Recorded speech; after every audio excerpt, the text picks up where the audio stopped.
Good evening, and welcome to another episode of Tales from the Darkness. Gather round and try to stay in the light. Some of the others from the dark aren't quite as civil as I am, and I hate cleaning up that mess. I'm being haunted by my friend, and he won't stop smiling. From I Promise I'm Not a Raccoon.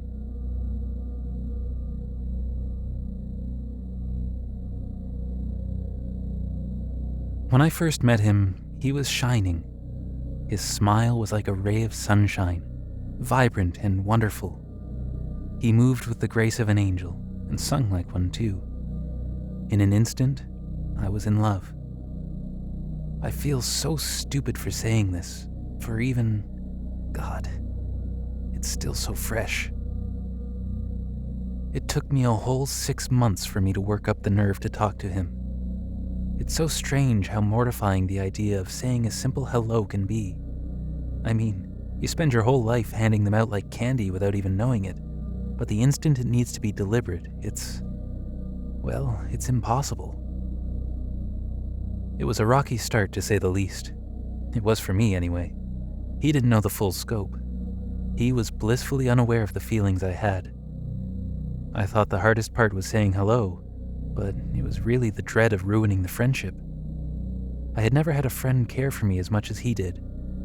I'd never dated anybody, not like him, not like me. I thought I was broken for a long, long time. Time marches, no matter how much you protest.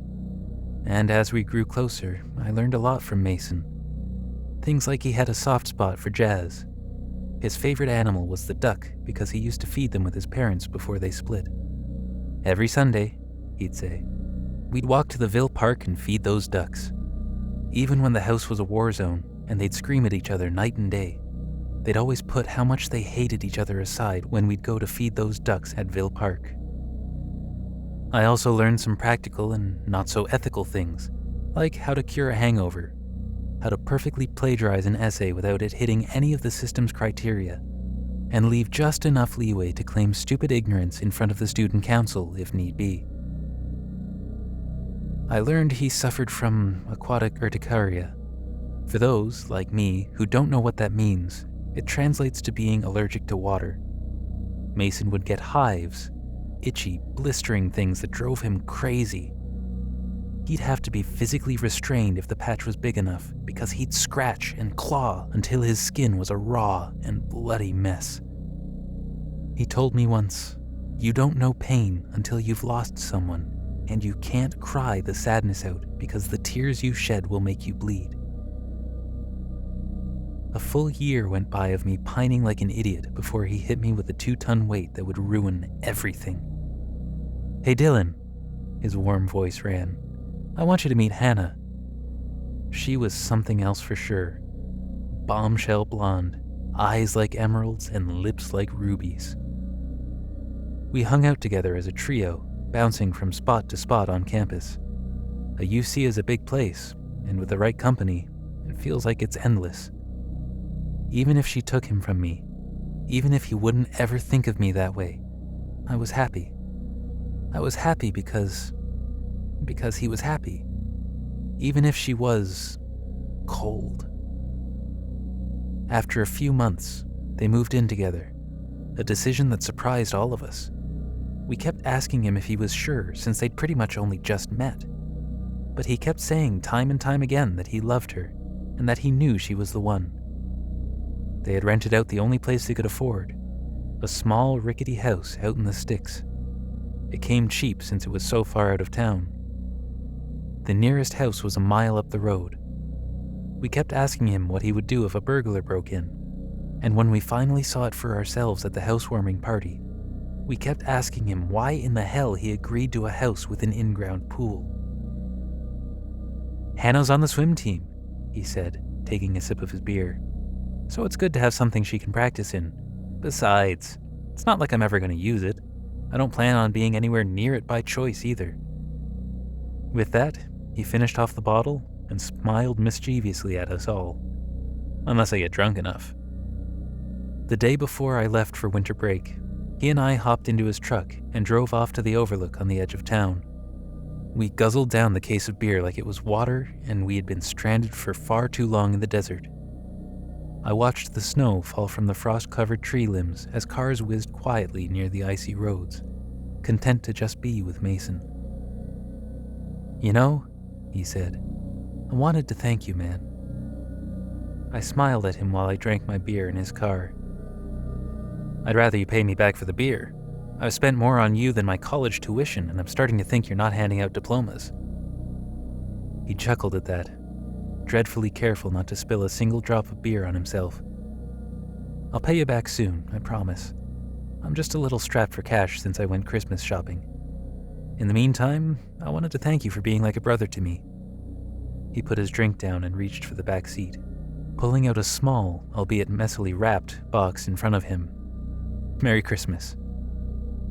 It was a framed selfie he'd taken of us after getting drunk at the bar with friends. We had all had one too many shots of tequila and got a few feet past tipsy. He was sticking his tongue out, eyes crinkled in joy facing the camera, while I was hiccup laughing next to him. It was the night we went from acquaintance to friends. I stared at the frame, a sea of emotion brewing in me, trying my best to keep my voice level and not sound like a creep. I started with a sniffle, doing as best as I could to keep the tears at bay. "We're even for the beer."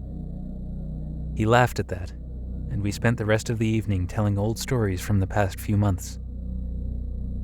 I spent break finding him the perfect gift, eagerly awaiting our next encounter.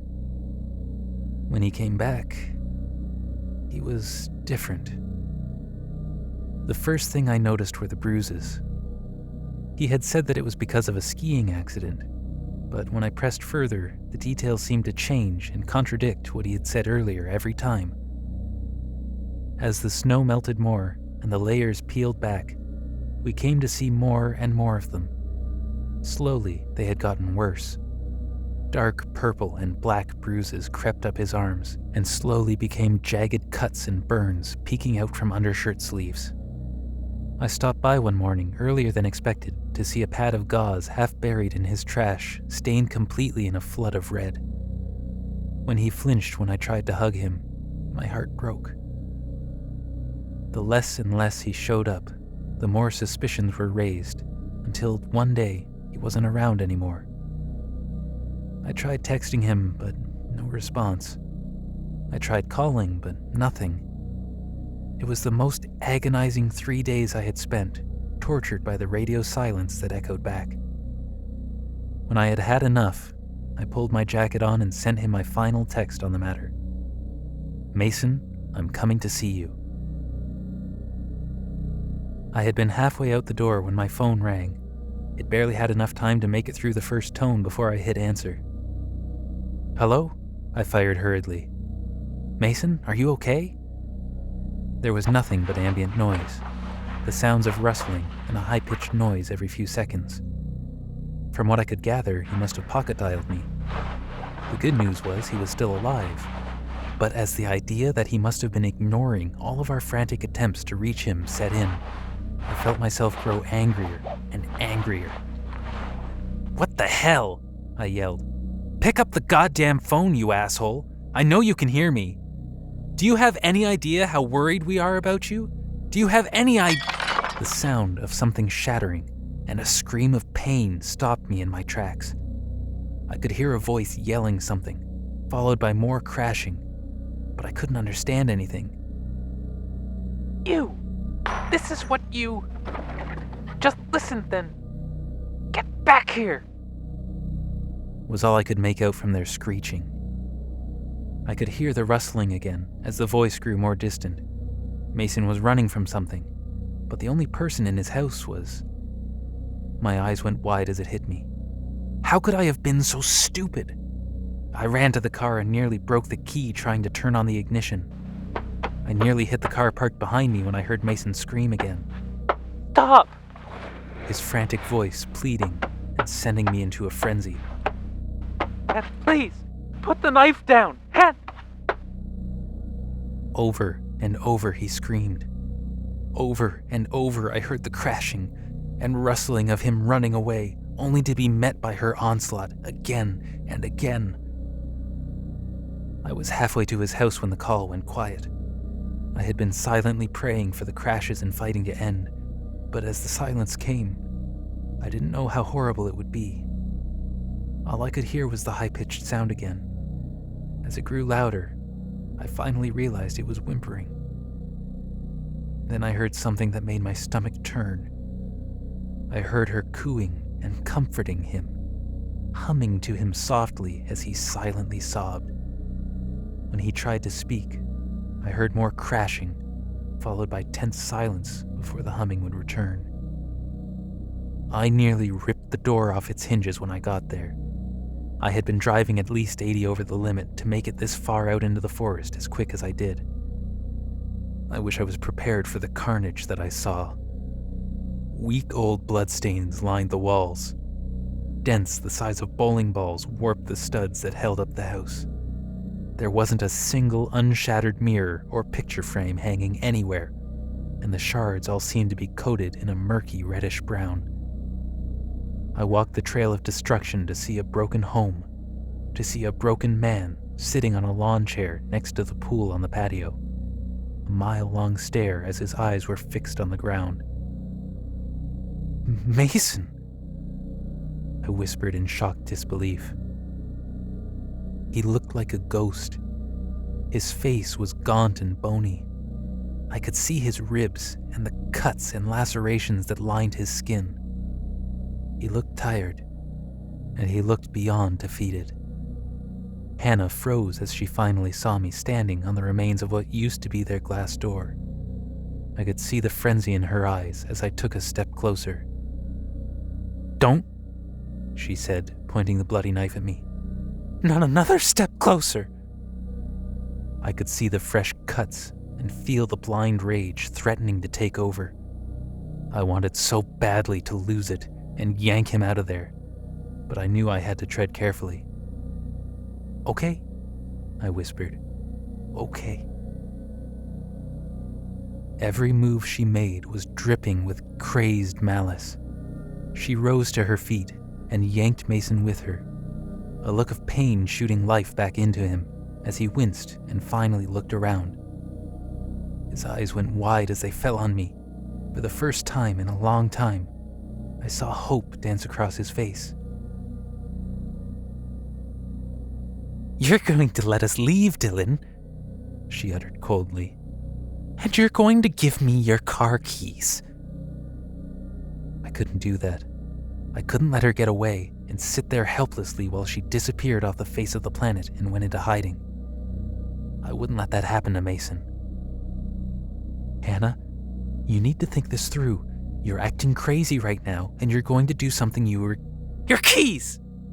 she shrieked, jerking Mason more and more frantically over to the pool. "Or else I might do something I'll regret." Her cold smile made a shiver run up my spine. She was serious. No matter what I did, I was losing this. The only way I could even come close to saving Mason was playing the odds and hoping I could take her down. "I can't do that, Hannah," I tried to say without letting her hear the fear in my voice. "I can't give you my keys. Please, Hannah, you need to stop." She said nothing as she held him like a toy over the water, her eyes darting as she mulled over her next decision. "To your right," she finally spoke. "Next to the front door, sitting in the drawer, are Mason's truck keys. Go get them, and I'll let him go." I felt my heart skip a beat. Without so much as breaking eye contact, I slowly walked backwards and down the hall until she was out of my line of sight. I darted as quickly as I could, digging through that damn drawer until I found them. I felt victory, happiness, pure joy explode inside my chest as I held it. Then I heard the splash. I screamed as I ran back, dropping the keys as I heard the gut-wrenching, frantic paddling of Mason in the deep end. I vaguely registered a blonde blur streak past me as I dove into the ice-cold water. I dragged him out, but his body had gone into shock, I could see the hive starting to swell and deform his body as he struggled to cough up water. My throat was raw as I howled obscenities trying to keep him alive and stop him from ripping off his own skin. He was unrecognizable. I could only see the whites of his eyes as he seized, barely conscious as his throat swelled and blocked air from coming in. His hands were clawing blood-red trails of carnage as he fought to do the only thing his oxygen-deprived mind knew as a response. "Stay with me, buddy," I babbled tearfully as his gurgling became more violent, his movements slowing and his face turning an awful purple. "Mason, stay with me, goddammit!" All I could do was scream as he slowly died in my arms.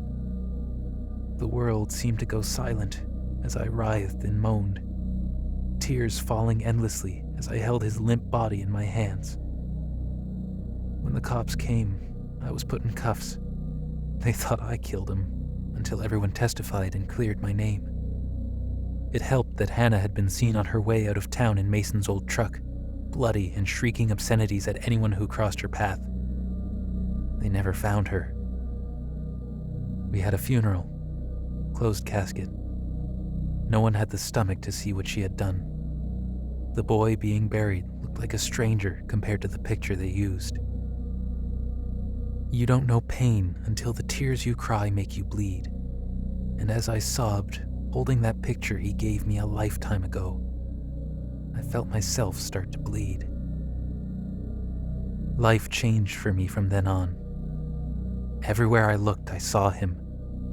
Sometimes he was lurking in the back of the lecture hall, and I swear I could hear a faint drip of water echo through the room. Sometimes I saw him staring from across campus, standing stock still in the pouring rain. Sometimes I saw him in my own apartment, sitting quietly in the bathtub as it overflowed despite me never touching the handle. I'd talk to him, beg him to say something, but all he could do was gurgle as water flowed endlessly out of his mouth. Over time, I slowly realized what he wanted. I looked and looked, dropped out of college and hit the road on her trail. I spent years hunting her down. The closer I got, the more excited he turned.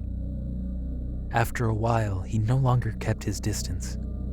Everywhere I turned, he was right there behind me, standing quietly with his lips curled the faintest bit upwards. I learned that she had fled from California to some backwater town near the border of Mississippi and changed her name to avoid the cops. When I cracked the case, he started to. I plan on driving there. I brought the chain I gave him for Christmas, the golden one with a small duckling I had engraved on the pendant with Mason's name, the one I planned to wrap around her neck, and I don't want to get too ahead of myself. For now, I just want to feed the ducks. Phil Park is just as beautiful as he said. I just wish I didn't see him anymore. And I wish he'd stop smiling. Thank you for watching. I hope you enjoyed this episode. If you did, don't forget to hit the like button and subscribe if you want to hear more. If you would like to have your story narrated, you can send it to storiesofdarkness55@gmail.com. And as always, pleasant dreams.